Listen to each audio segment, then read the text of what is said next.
বক্তব্য রাখবেন ঝিনাইদহ সদর থানা আমি স্বেচ্ছাসেবক লীগের সংগ্রামী সভাপতি জনাব বিশ্বাস ওয়াহিদুজ্জামান উজ্জ্বল।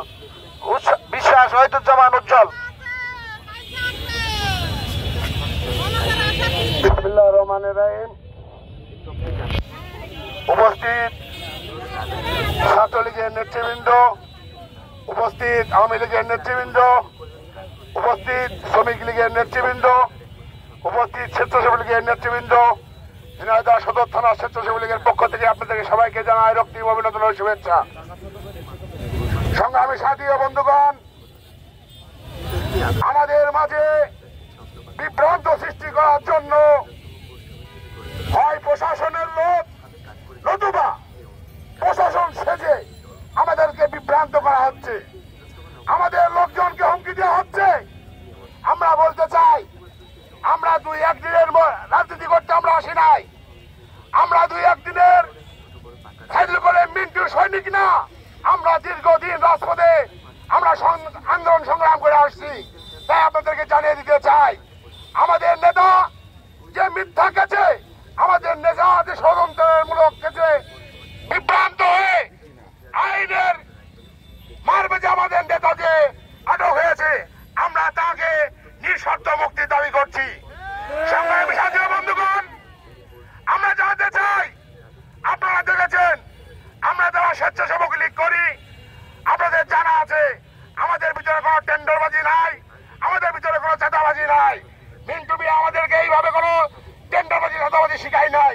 তাই আপনাদের সামনে আমরা বলতে চাই, আমরা দীর্ঘদিন রাজনীতি করে আসছি, আমরা যার কর্মী, আমরা বুঝি যে আমাদের বড়বৃক্ষ না থাকলে কি হয়। একটা ঘরের খুঁটি আছে কিন্তু খুঁটির চাল নাই, সে চাল না থাকলে ঘরটা কি অবস্থায় থাকে আপনারা বুঝতে পারেন। এই জন্য আপনাদেরকে বলতে চাই, আমাদের বিভ্রান্ত করার সৃষ্টি করবেন না, আমাদের এলোমেলো করার কোনো সৃষ্টি করবেন না, তাহলে কিন্তু এর প্রতিফল ভালো হবে না। আমরা বলতে চাই, আমরা সুন্দরভাবে আন্দোলন সংগ্রাম করব, আমরা কোনো বিক্ষোভের ভিতর যাব না। আমরা শুধু বলতে চাই, আমরা দেশনেত্রীর কাছে বলতে চাই, যে যার আওয়ামী লীগকে বাঁচান, যে যার অঙ্গ সংগঠনকে আপনারা বাঁচান, যে যার ছাত্রলীগকে আপনারা বাঁচান।